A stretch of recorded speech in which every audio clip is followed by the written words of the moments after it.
All right, so I'm over here in our soldering area, and I'm gonna talk about soldering. The first thing, safety-wise, when you come over here to work, you want to assume that everything over here is hot, okay? A lot of things don't look hot when they actually are quite hot. They might have just been holding something that was glowing bright red. You also don't want to bring anything that can catch fire back here because you want to assume that everything is hot, okay? I usually like to start with a clean work area. This slate table tends to get really gummed up pretty quickly, so I usually clean the area before I get started. I'm going to talk about some of the different tools that we have back here before I get started on the actual soldering. The first thing that you'll notice when you come back here is there is a pile of bricks and broken bricks and different types of surfaces. The type of surface that you choose to solder on is incredibly important. You want to choose a surface that reflects heat, not a surface that absorbs heat. And so in our soldering pan, we have one of these. This is a generically called a solder pad. This is a medium-sized one. There are small ones. We have a large one over here. This is the preferred surface to solder on. It's extremely light, okay? So that must tell you that it's very porous. It's going to reflect a lot of heat. It's also a relatively smooth surface, but they do tend to get worn out. Now, we keep some of the broken pieces around because sometimes, you know, your setup requires that something sit at an angle or an awkward position. And having a lot of broken bricks, you can manipulate those broken bricks and arrange them how you see fit. We also have this pan that's full of pumice rock, okay, which is also very, very heat reflective. And this particular one swivels, and that can be really handy sometimes. Sometimes you don't want one that swivels, and you can use one of these other pans back here. Also, when it comes to surfaces to solder on, we have these wire cages, okay, and we use these from time to time, and you'll see when that's appropriate. Back to the bricks, we have all these different bricks because they're all here for different reasons. If you pick up a brick and it's extremely heavy, don't use it for soldering, okay? Use it for something else. Sometimes we have these, we need to weigh things down and various things like that. Also, don't do what I just did where you just reach out and grab something. Remember how I said you want to assume that everything is hot back here? Always kind of put your hand over it for a second before you just grab a hold of that object. Okay, so the next thing I'm going to talk about here is the torches, okay? We have two different torches that we use. The most common one that we use is our natural gas and compressed air torch, okay? You have two knobs. One, the red one, controls the fuel, which in this case is natural gas.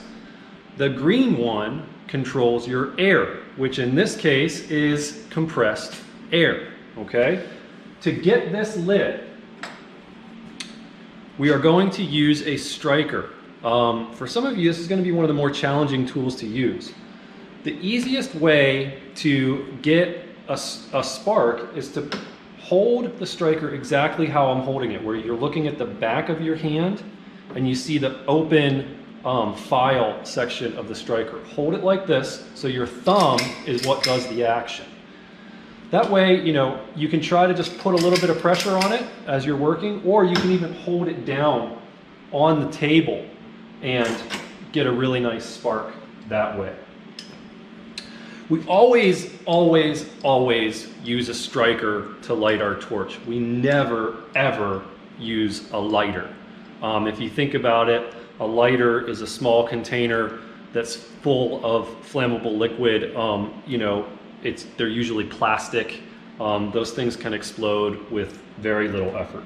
So to get this lit, oh, one thing I didn't mention, before you get started doing anything, you want to go to that corner and turn on the exhaust vent. I don't have the exhaust vent on right now because it's kind of loud, and I don't know how that'll affect the sound quality. But to light the torch, you're going to start with the gas first, and you're going to turn it on. You should hear a little bit of a hiss.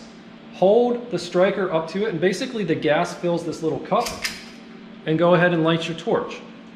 I'm going to carefully turn on the air. What I want is a really nice sharp flame. This is more of a cigar-shaped flame. So I'm going to turn the gas down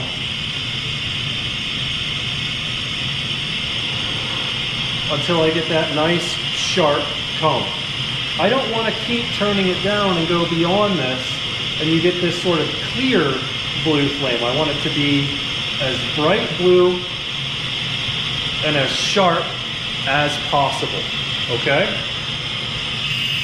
To turn it off, you always turn the gas off first, and then you turn the air off. The other torch that we have is our acetylene torch, which is located directly under the bench. It's a small tank. So you begin by turning the valve on. You turn that valve on counterclockwise. And I didn't mention earlier, the gas torches are the ones that we use most often. They have the biggest range of adjustability. You can adjust those down super, super tiny or really, really big. This particular acetylene torch doesn't quite have that range of adjustability. So in order to get around that, we have different tips that we end up using. To change the tip, I'm going to hold the collet here and twist.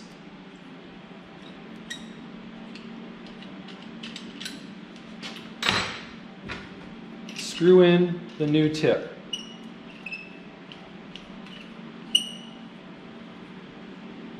Now you see that this just has one hose, okay? This is only fuel going into this torch.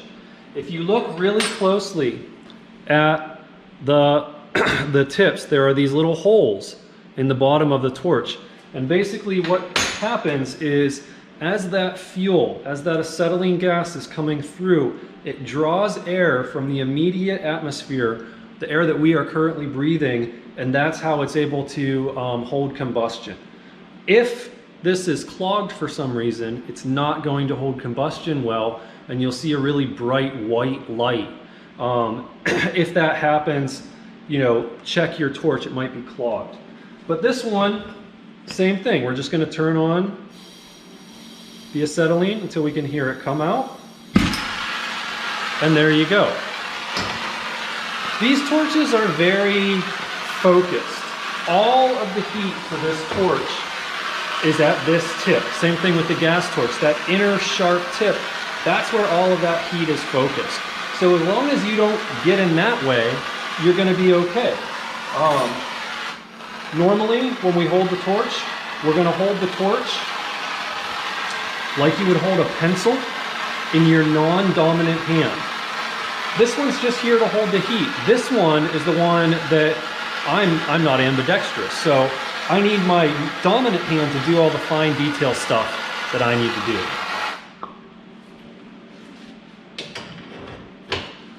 Other tools that we need for soldering. I talked a little bit about the bricks. I talked about the torches. Next thing I'm going to talk about is tweezers.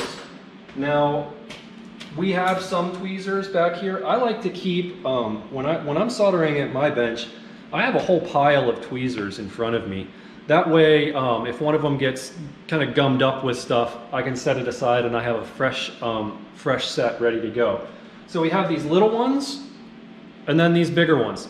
They both serve the same purpose. Basically, this is what we're going to use to move hot items and to place our solder. And so, you know, you'll see that the ends get a little cooked. I usually come over here with a little bit of sandpaper and clean those up. We have our wire cutters. There's wire cutters on this can as well. The wire cutters are what we use to cut our pieces of solder. Now, when you're cutting your pieces of solder, you want to cut teeny tiny little pieces of solder. Speaking of solder, when you buy solder from the bookstore, it basically looks like this, okay? This has a little H on it, and it's got the price tag, and it's just a little silver wire. What you should do immediately when you buy your solder is, for hard solder, we're going to take either our flat nose pliers or our chain nose pliers. And I'm going to make a nice little square on the end of my hard solder, okay? For medium, I'm going to put a little triangle on there. And for easy, I'm going to put a loop, okay? The reason why you want to do that is because you want to take this price tag off as soon as you can. There's adhesive on here, and it can allow your solder to get dirty. And the general rule number one in soldering is clean, clean, clean. Everything needs to be clean. Your metal needs to be absolutely clean. Your solder should be clean too. So if you get that price tag off, then dirt isn't going to stick as well. There's a million ways to mark your solder.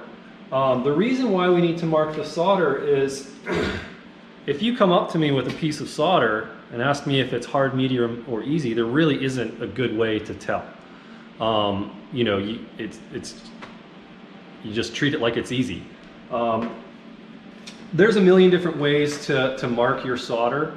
Some people do zigzags. Some people actually will stamp an H, an M, or an E on the end of their wire. They forge it out a little bit. And I think this is the most effective. Sometimes I get confused. Is that 2 zigzags or is that 3 zigzags? But it's impossible to get a square mixed up with a circle, mixed up with a triangle, as long as you make them nice. Make your circles circles. Use your round nose pliers for easy. Make your triangles triangles and make your squares squares. Other tweezers that we have here, we have our cross-locking tweezers, okay? These will hold hot items while you're working. And so sometimes when you're setting up, you'll use the cross-locking tweezers to hold your piece of metal so that you can solder, because it's going to get hot. I can't say this enough times. Don't quench the cross-locking tweezers, and these are the ones that I use. I've been using these for a couple of years now. They have these nice little wood pads so that you can operate the cross-locking tweezers without burning the heck out of your fingers. This is what happens when I start leaving these things out, okay? People end up torching the little wood pads that are on the end. Also, look at how spread apart those are. That happens from overheating and quenching, okay? So these are on, they're spring tension, and so they're under pressure. And when they get hot, that metal gets soft. So if you quench it when it's hot, it basically does this, and they start to spread apart. Now, occasionally we can take these and bend them back into position, but sooner or later, the cross-locking tweezers end up looking like this, okay? Or like these guys, where the wood was completely burned off. They've been bent back into position a few times, and they don't line up properly. They're just tough to work with. Other things that you'll find in the soldering area is flux and a flux brush. Flux is there to keep your metal clean, and I'm going to reiterate this when I actually go to solder. Basically, when we start heating up a piece of metal, it's going to start to oxidize, which oxidation essentially is dirt. Solder will not stick to dirty metal. I would say 90% of the time, the reason that your solder seam doesn't work is because it's dirty. It was either not cleaned properly to begin with, or it became dirty through the process of trying to solder it.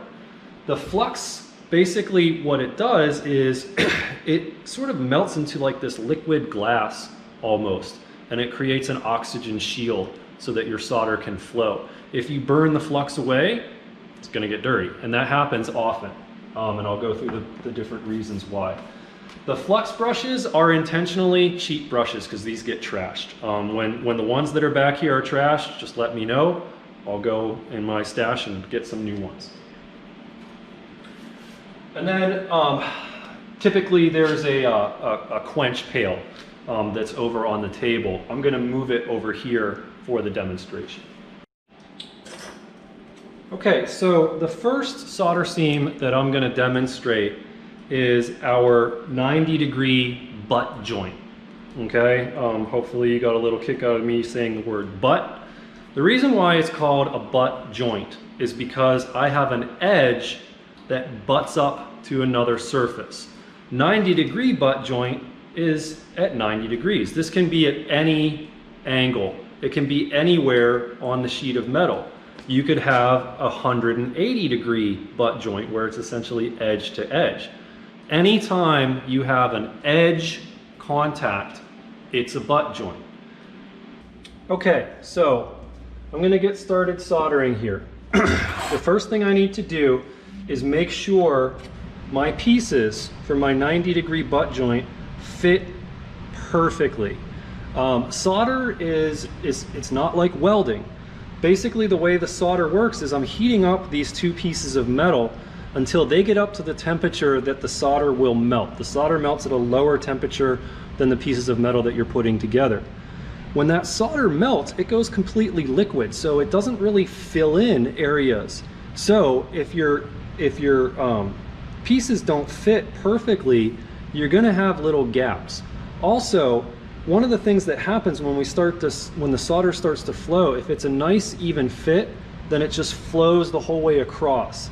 If there's gaps, the solder's going to stop, okay, and it could impede the progress of the solder. So the first thing that I'm going to do is I'm going to get this set up, and I like to. Actually, I'm getting ahead of myself. The very first thing I need to do is put flux on this. So I need to put flux on every surface that is going to be soldered. Now the flux is kind of like this white paste. I don't really know what it's made of. The flux that we use does have fluorides in it, so it's not that great to breathe in, so you really want to make sure that the ventilation is on. Okay, so for the piece that's going to be on the bottom, I just need to put flux on the edge. Okay? And for the piece that's going to be vertical, I need to put flux on both sides because I want that flux to travel to the back. Now when I set this up, I try to be as simple as I can with my setups. The more complex they are, the more stuff there is to go wrong.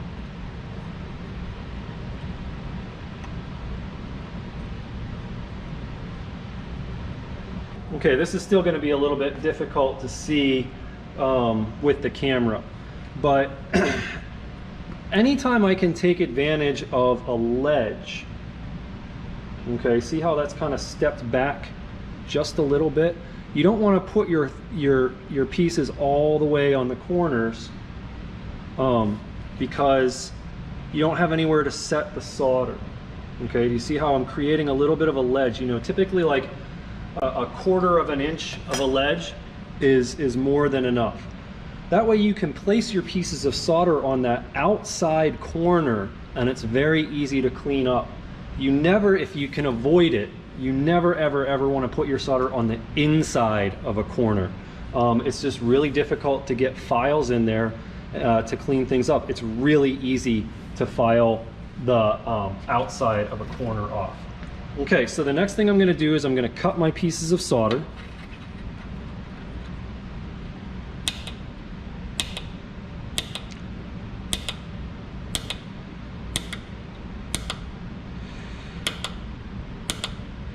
Now I cut the solder in extremely small pieces. It's better to have a bunch of little pieces than a few big ones.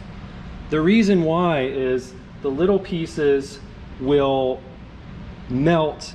The solder melts into itself first into like this little sphere, and then that sphere melts and spreads out. So if you have a whole bunch of little dots going along your solder seam, they have a better chance of connecting instead of a few big ones.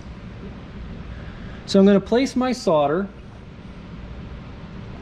about 1/4 inch apart.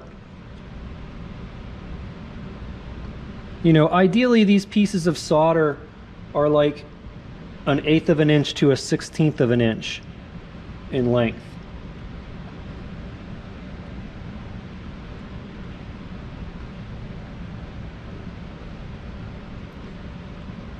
So I'm just placing these pieces in a row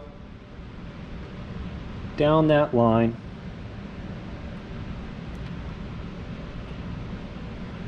And then I always have a few in reserve. I'm actually going to cut a few extras just to have them.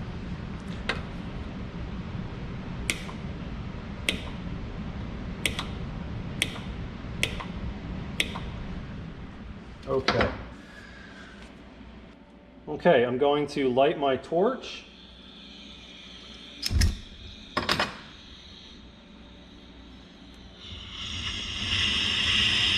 Nice, sharp, focused flame.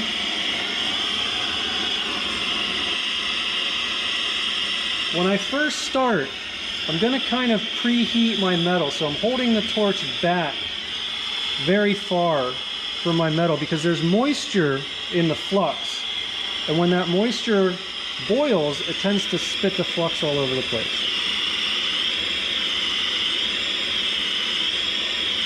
So right now I'm just trying to boil off that moisture.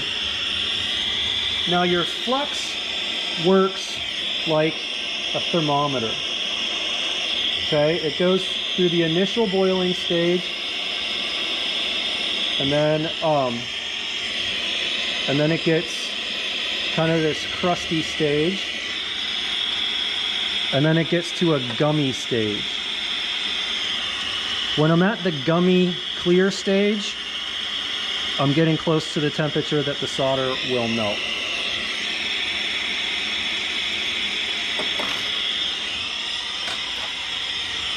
And see, I just switched tweezers because those other ones were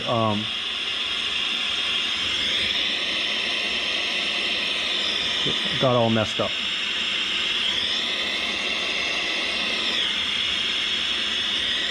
Okay, so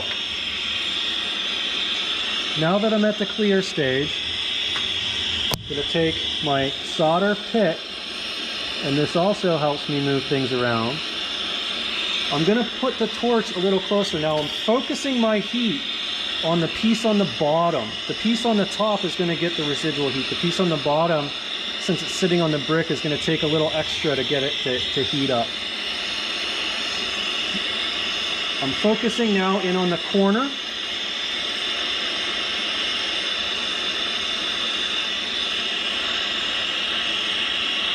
And that solder melts, and I just flow right down the line. Now I'm peeking at the back to make sure I have a continual line on the back of this piece as well. And once I'm confident that I do, I can shut the torch off, I can set it aside, and you can see how dirty that piece of metal got just in this short time. The flux kept the solder seam clean so that the solder could flow.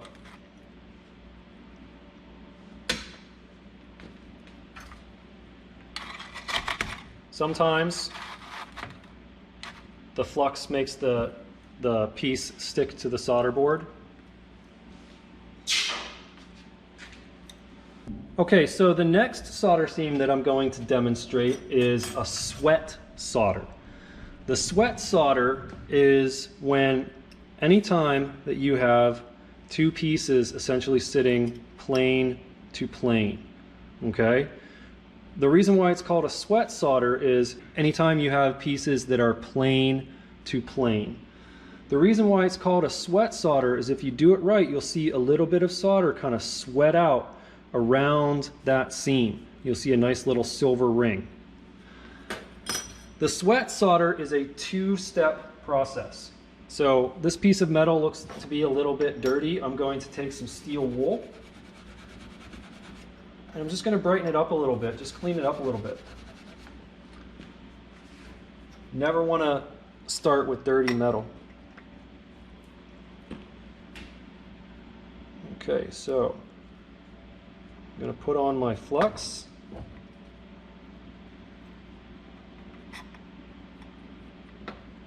And you really can't use too much flux. You can just really lay it on there. You can definitely use too much solder. If I had a piece of metal that had corners, I would place a piece of solder in all the corners first.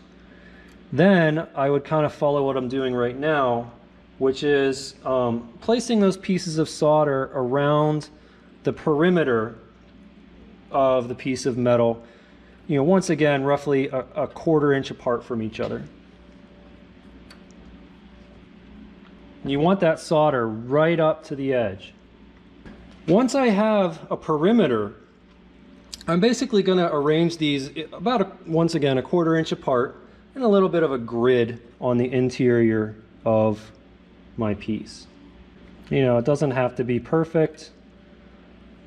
I'm not going to get the ruler out and measure. I just want nice, even coverage of my solder.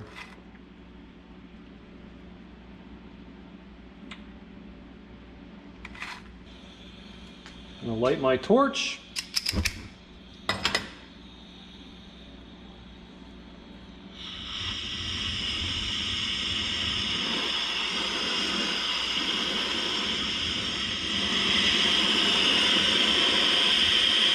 Nice big sharp flame.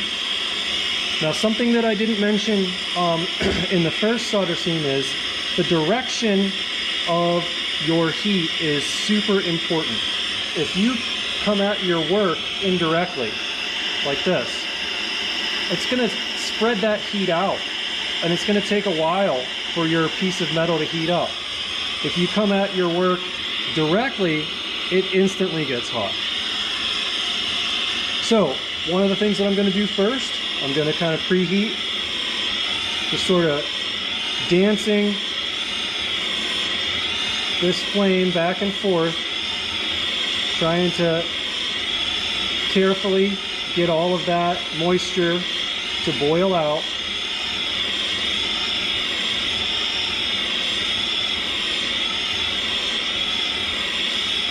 Paying attention to what my flux looks like. It's at the crusty stage right now. I'm looking to see if any pieces of solder moved. Lost one right there.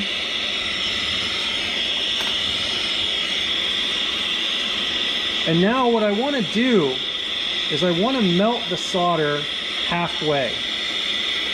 Ideally, these little pieces of solder will look like little sunny side up eggs. They'll have a little bump to them. So I keep dancing the heat on and off. As soon as I see some activity in the solder, I flick the heat off because I don't want to overheat.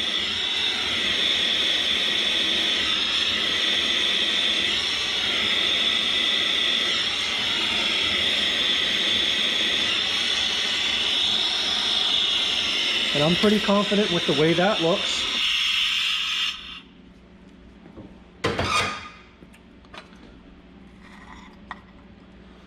See how the flux, can you see this? See how the flux keeps that metal clean? You can also see those little bits of solder. There's a good shot. You can see those little bits of solder that are kind of half melted. Okay, so now for step 2 of the sweat solder. So the first step was to halfway melt the solder onto the smaller piece of metal. I failed to mention that you really want to start with the smaller piece of metal if you can. So in a normal demonstration, I would pass this around and you would be able to feel the little bumps of solder. Basically, those little bumps of solder are going to hold those two pieces of metal apart. And when I see the top piece fall down, then I know that the solder has flowed. Then I can just work that heat around the outside just a little bit and complete the solder seam. The normal setup to do this is to put the larger piece on the bottom and then the smaller piece on the top. That means I have to bounce the heat underneath the larger piece. And this is where the cage comes in. So the cage is going to elevate this up off the surface just a little bit, and it's going to allow me to deflect the heat off the fire brick to the bottom surface. So flux, always, always, always need flux. That might be quite a bit. Just kind of squeeze some of that out. Okay, so I got the flux all placed. I'm ready to go. I'm going to set this down on the screen. I'm going to light my torch.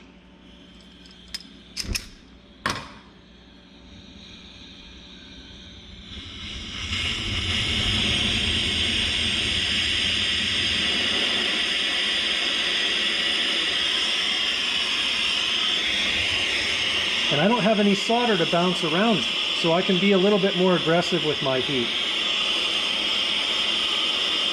It's always a good idea before you start soldering to scribe a line around the outside of your piece onto the bigger piece. That way, if it moves around like it just did, you can make sure that you line it back up.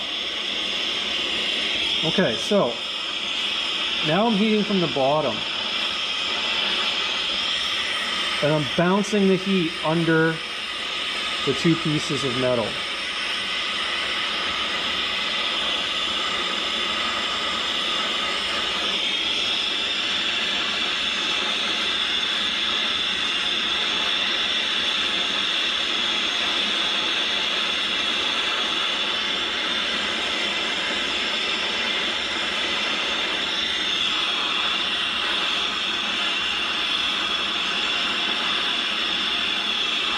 And I'm just paying attention to when I see that top piece fall down.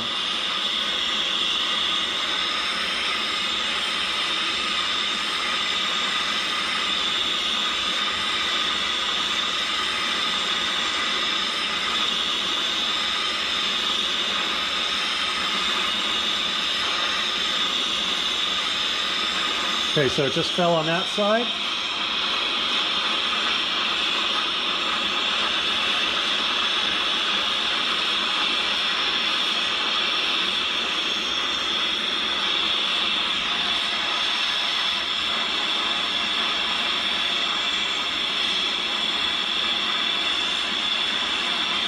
And it just fell completely.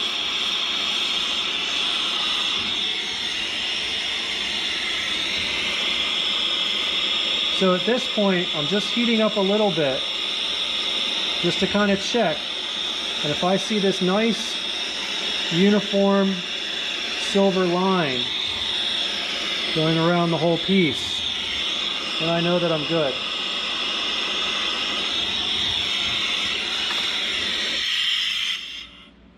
You don't want to continue to heat after it's done soldering.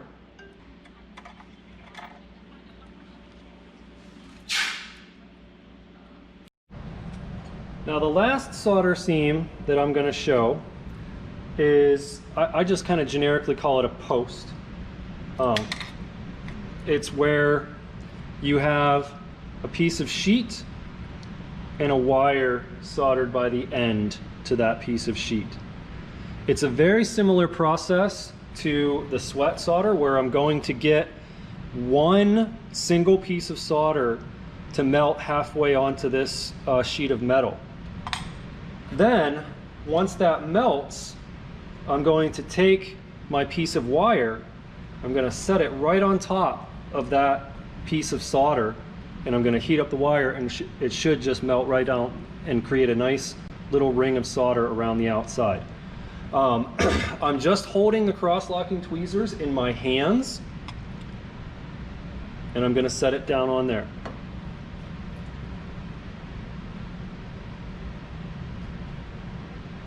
So I need flux just where I'm soldering. Now when I cut this piece of wire, I spent some time filing it so it's nice and flat at the end. This is a very small amount of surface contact. It's not a very strong joint. So if I kept that wedge-shaped end of the wire from the wire cutters, that's even less contact. Okay, I'm just going to set this aside. Going to light my torch.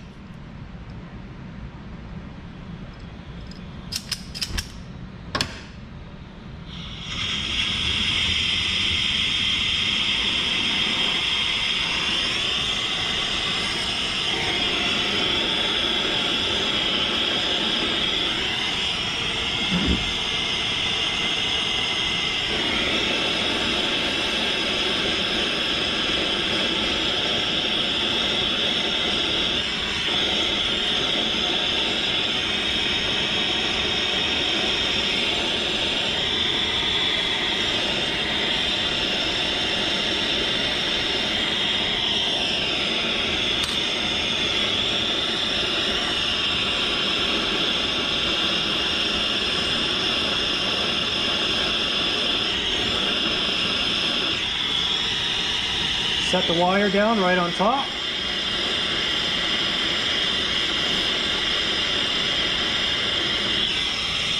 Heat up that wire. Now once that solder flows, I have to stay still for a second. If I move while that solder is still liquid, I can mess the whole thing up. Okay, so next we have our pickling station.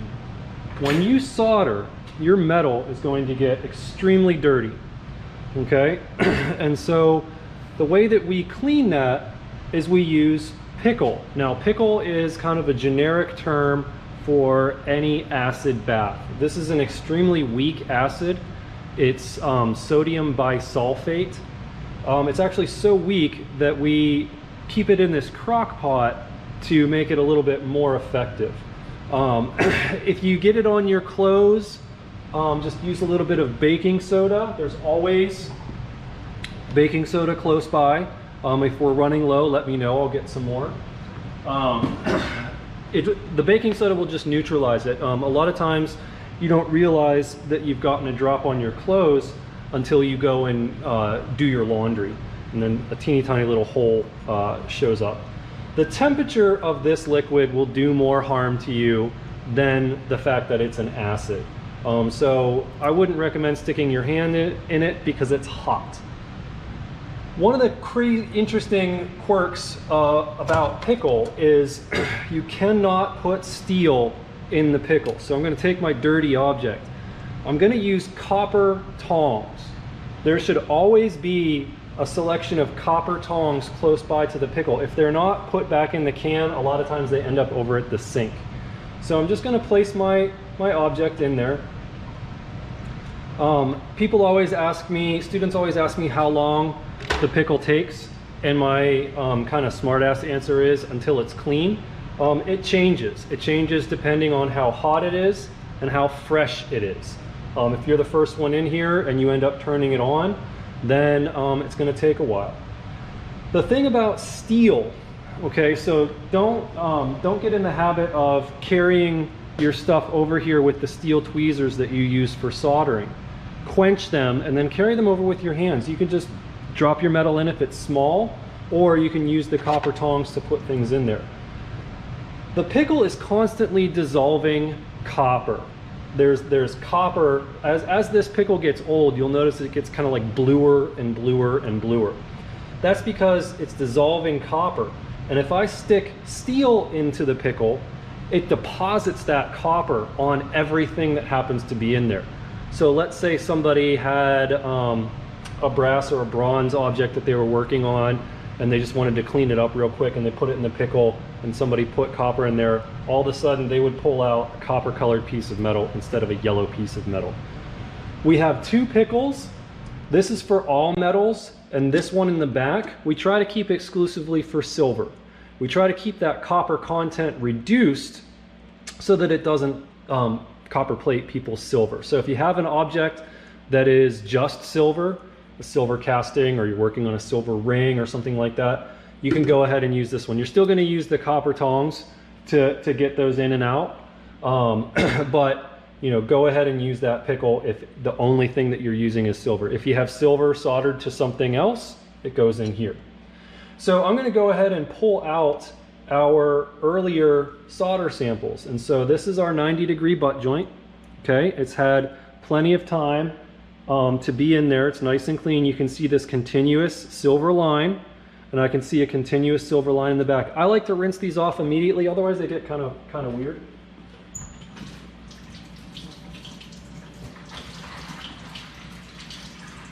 Okay, so our 90-degree butt joint, our sweat solder. Inspecting the sweat solder, I can't really see what's going on.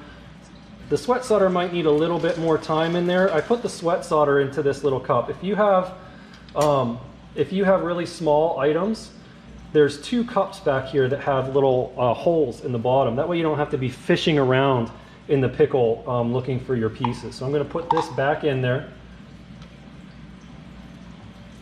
And then this is our post. I'm going to go ahead and rinse the post off.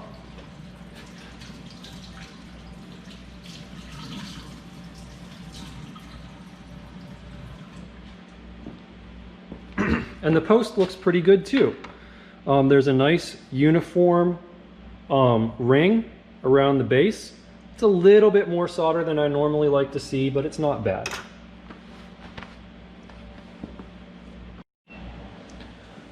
Okay, so now that my piece is clean and dry, I need to get rid of this ledge, okay?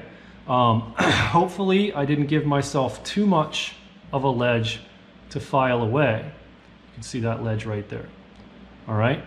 So that's why you want to kind of split the difference between how much is enough ledge that you can put your pieces of solder on there versus how much is too much and cause you a lot of extra work. Now you can see there's little bits of solder. There's a little bit of solder that's stuck right here at the end.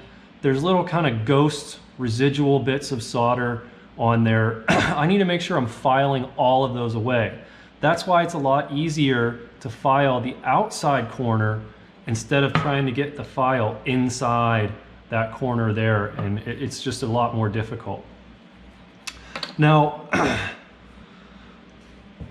a very wise metalsmith once said in a visiting artist demo, he goes, use the biggest tool possible for the job. You want to get the most work done. So in the tool cabinet, we have a selection of these really big files.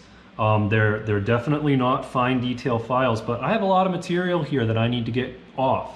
I would not choose to use like my needle files to take this material off, okay? I want a nice big file that's gonna do a lot of work really quickly. And incidentally, after he said that, it was Leonard Urso, who, I don't know if he's still one of the metals professors at Rochester Institute of Technology. He goes, use the biggest tool possible for the job, and sometimes this is the biggest tool possible for the job. Got a kick out of that. Okay, so when I am filing, I want to bring this material down evenly. And so the way to do that is to, since I'm filing on a flat edge, I want to imagine a 90-degree or a 45-degree line coming off of this piece of metal. So as I push, I'm skating my piece of metal across this surface. That way I'm bringing all of that material down evenly.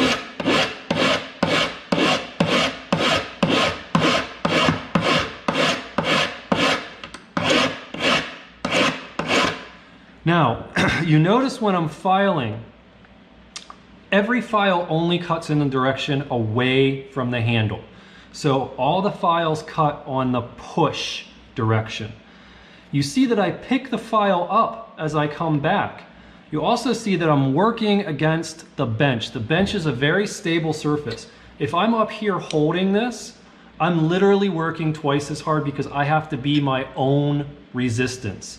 You also see this big pile of shavings, okay? I'm actually not a fan of filing. I don't like to do it, but it's necessary and I have to do it. So I want to be as efficient as I possibly can.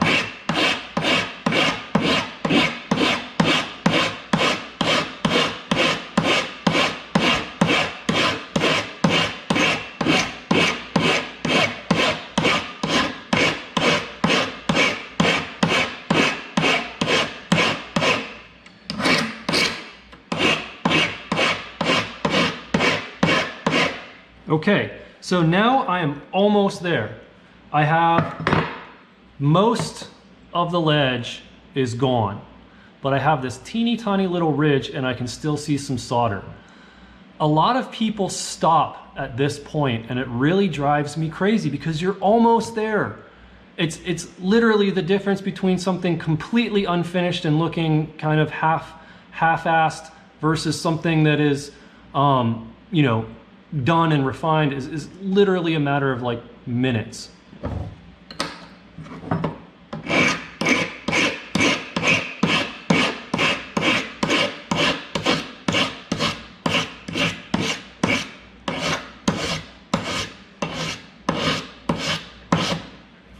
Just a little bit more. And I'm going so that I can get a little bit, you know, kind of the whole surface here, okay? And so you can see kind of this dull mark. That's a spot that I still need to hit a little bit. There must be like a little warp in this piece of metal. I wasn't terribly particular in the pieces of metal that I was choosing to do this demonstration.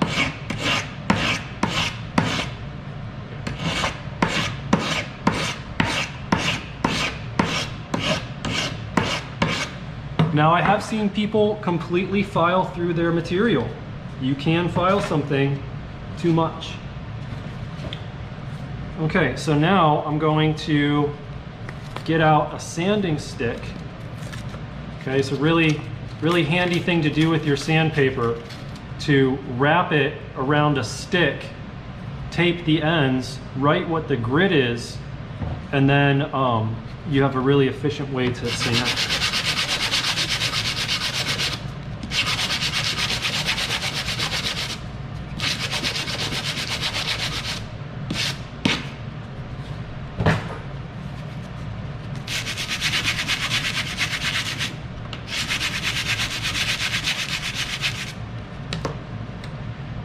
Now I know that the camera is not going to pick this up, but what I'm looking at, you can see this ever so faint white silver line that runs along the whole thing. What I'm looking for in a solder seam is for that silver line to be a uniform thickness as it goes across. I don't want to see it get fat or wide on one end. That tells me the piece of metal was crooked when it went on there. I also don't want to see a dotted line. A dotted line means that there's gaps in the solder. If you have a gap in the solder, you have to reflux that spot. You have to put your cross-locking tweezers back up to hold it, and you have to stick one single piece of solder where that gap is. If it's a significant gap, you might need to put a lot.